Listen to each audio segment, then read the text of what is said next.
आप क्या चाहते हैं? राम राज्य और हिंदू राष्ट्र। राम राज्य के भावपूर्ण, हिंदू राष्ट्र के दोनों अलग मानते हैं आप? पर्यायवाची। बेहतर क्या होगा अगर अगर अगर कहा जाए कि एक आपको बोलना है, एक चीज चुनना है आपको, शुगर और एक की परिकल्पना आप देखते हैं? शुगर और शक्कर दो नाम हैं, किसी को शुगर समझ में आ रही, किसी को शक्कर समझ में आ रही। शक्कर तो शक्कर है। गुरुदेव, लोग ये जानना चाहते हैं कि महाराज बागेश्वर धाम सरकार क्या कहते हैं, एक कौन सी चीज की परिकल्पना होनी चाहिए इस वक्त? हम सिर्फ रामचरितमानस के आधार पर जीवन यापन चाहते, सब में एकता, काहू से दोस्ती न काहू से बैर, प्रेम पूर्वक रहें, राम के ऊपर कोई पत्थर ना फेंके, रामचरितमानस को ना कोई फाड़े, राम को कोई काल्पनिक ना कहे, राम के ऊपर इस तरह की कोई राजनीति ना हो, राम के ऊपर ऐसी कोई डिबेट ना हो, विवाद ना हो, संवाद हो। हम ये चाहते हैं, अंगड़ियों पिछड़ी कोई लड़ाई ना बचे। सबरी अच्छा, वर्ण व्यवस्था को मानते हैं आप? जब हमारा जन्म हुआ तो हम ब्राह्मण शुक्ल वंश से, गर्ग गोत्री। वर्तमान में हम सिर्फ कट्टर सनातनी। सनातन में वर्ण व्यवस्था है, इसको स्वीकार करते हैं आप? बिल्कुल है, बिल्कुल मानते हैं, पर व्यवस्था है, जातियां हैं, जातिवाद नहीं, ये भी मानते हैं। तो जातियों को जो बांटा गया है तो उसके बाद ही तो जातिवाद, व्यवस्था बनाई गई है, प्रोटोकॉल है। जैसे आपका एंकर का है, आपके यहाँ एडवाइजर भी है, आपके यहाँ मैनेजर भी है, आपके यहाँ सीईओ भी है सब एक ही चैनल के सभी सिस्टम, लेकिन सबका एक एक विभाग है, सबकी एक एक व्यवस्था है चलाने के लिए। अगर ऐसा नहीं होगा आपका चैनल नहीं चलेगा।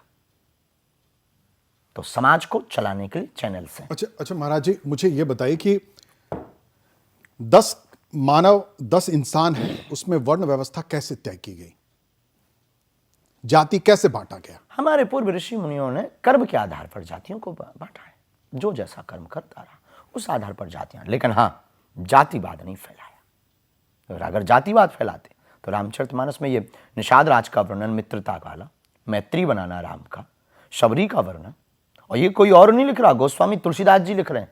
ये आप बहुत गंभीरता से समझना कि ये किसी और ने जाकर के लिख दिया है तो ऐसा लिखा है। गोस्वामी तुलसीदास जी ने लिखा है, जो गोस्वामी है। महर्षि वाल्मीकि जी ने लिखा है। क्या लिखा है? जो है वो लिखा। इसका मतलब यह है, पहले जातियां तो थीं, जातिवाद नहीं था। सबरी के जूठे वेर भी खाए, वो भी लिखा है। निषाद को मित्र बनाया, वो भी लिखा है। शत्रु के भाई विभीषण को गले लगाया, वो भी लिखा है, और गोस्वामी ने लिखा है। इससे यह सिद्ध होता है हमने रामचरितमानस से यही सीखा है, इसलिए हम कट्टर सनातन। आप प्रधानमंत्री के साथ खुलकर नहीं बोलते हैं? हम किसी के भी साथ खुल करके नहीं बोलते। राम के साथ बहुत खुलकर बोलते हैं, हिंदू राष्ट्र के साथ खुलकर बोलते हैं। हमारा जो एजेंडा। प्रधानमंत्री जी कैसा काम कर रहे हैं इस वक्त? राम राज्य की स्थिति से और राम मंदिर की स्थिति से बहुत अच्छा। पीओ की हमारी बाकी। पीओ के चाहते हैं आप? बिल्कुल बेझिझक। वर्तमान समय मौका बहुत अच्छा है। भारत में इससे बेहतरीन मौका कुछ नहीं हो सकता। जैसे वर्तमान में भारत का पूरे विश्व में सम्मान हुआ। भारत ने अभी G20 का सम्मेलन करवाया, भारत ने प्रतिनिधित्व किया, भारत ने पूरे देश विश्व को एकता के सूत्र में पिरोने का कार्य किया, भारत में अन्य देशों से मैत्रीपूर्ण रिश्तों को और गहरा किया। तो वर्तमान समय में कोई भी भारत के खिलाफ बोल नहीं सकता है। ऐसी परिस्थिति में पाक अधिकृत कश्मीर जो है उसको भारत को ले लेना चाहिए। इससे बेहतरीन मौका नहीं है, क्योंकि वो भारत का स्वर्ग है। जम्मू कश्मीर में जो पुराने राजनीतिक दल है, क्योंकि आपने धर्म और राजनीति का समन्वय आपने बनाया, इसलिए मैं राजनीति की भी बातें आपसे कुछ कर सकता हूं। तो कहा यह जा रहा है कि वो जो राजनीतिक दल थे, जिनकी राजनीतिक कहें कि एक तरीके से व्यवस्था चल रही है, वो आज खतरे में उनको पड़ती दिख रही है। तो वो ये कहते हैं कि पूछना चाहिए था, रायशुमारी करनी चाहिए थी। क्या लगता है 370 को लेकर के या पाक ऑक्युपाइड कश्मीर को? देश में अन्याय के लिए, मिटाने के लिए बहुत ज्यादा रायशुमारी की आवश्यकता नहीं होनी चाहिए। राजा का कर्तव्य यह है, अन्याय उसे दिखाई दे वो मिटाए। हमारा धर्म यह कहता है फैसला फैसला होता है, फैसला फैसला होता है, अपना हो या पराया हो, फिर कोई भी हो, फिर उसमें समझौता नहीं होता। प्रकृति जब भी मारती है फिर छोटा बड़ा नहीं देखती। बारिश जब भी होती है वो अमीर की मोटी छत नहीं देखती, गरीब की टूटी झोपड़ी नहीं देखती कि थोड़ा यहाँ हल्का वर्षा है। वो जब भी बरसती है दिल खोल करके बरसती है। ऐसी राजा का न्याय होना चाहिए, सबके लिए समान होना चाहिए। 370 अगर कैंसर था और कैंसर रोग मिटाया तो रायशुमारी की आवश्यकता नहीं। धर्म ये कहता है और बागेश्वर पीठ तो कहती है कि कोई भी प्रधानमंत्री पद पर बैठे इस भारत में अन्याय के खिलाफ तो ऑन द स्पॉट निर्णय लेना चाहिए, उसके लिए तो किसी से पूछने की आवश्यकता नहीं। हमारा तो खुल सपोर्ट है इस विषय पर। आप जिस तरीके के देश में हर हिस्से में जाते हैं, लोगों से मिलते हैं, लोगों के साथ जो आप धर्म की बातें करते हैं, सनातन की बातें करते हैं, जम्मू कश्मीर चलेंगे? अभी हम होके आए, वैष्णो देवी भी गए थे, वहाँ एक वैष्णो देवी के साथ में पौनी भी गए थे। वहाँ एक महंत बहुत हमारे प्रिय योगेश्वर बालकदास जी महाराज जी की जन्मभूमि थी, पौनी भी गए और हम जाएंगे, हमें कोई दिक्कत नहीं। हमें तो भारत में कहीं डर भी नहीं लगता है।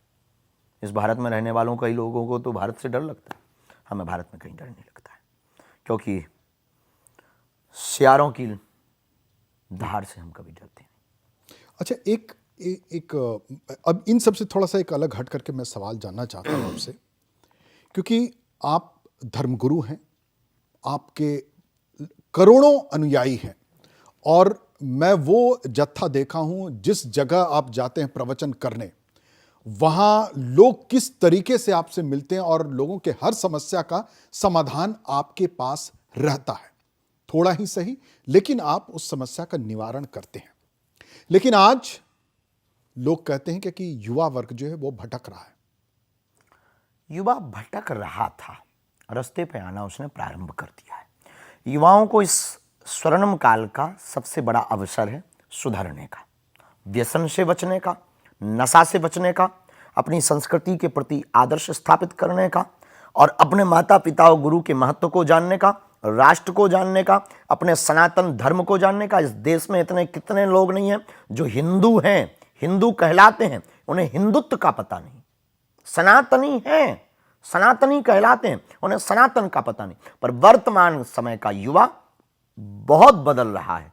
आज युवाओं की भीड़ कथाओं में देखी जा रही है। इससे यह सिद्ध होता है कि आज युवा बदल रहा है। कथाओं में वो जय श्री राम के नारे, वो जगह जगह दीपावली मनाने की तैयारियां, वो जगह जगह तिलक लगा करके उनका निकलना, वो हाथ में ध्वज लेकर के बाहर निकलना, वो रामनवमी की यात्राएं और वो हनुमान चालीसा के पाठ और वो हनुमान चालीसा की एकता के पाठ। इससे यह सिद्ध हो रहा है कि इस देश का युवा बदल रहा है। पर इस देश में सबसे खतरनाक है गंदी पिक्चर्स और ये नेट और व्यसन, बहुत सस्ता और घटिया नशा इस देश के युवाओं को बर्बाद कर रहा। और इसमें कहीं ना कहीं भूमिका इस देश के फिल्म सेंसर बोर्ड की है। ऐसी पिक्चरों को उन्होंने साइन किया है और ऐसी पिक्चरों को उन्होंने समाज के सामने परोसा है, जिससे हमारा युवा व्यसन की तरफ भी जा रहा है, माता पिता की अवहेलना भी कर रहा है और कट्टर अमानवीय कृत्य कर रहा है।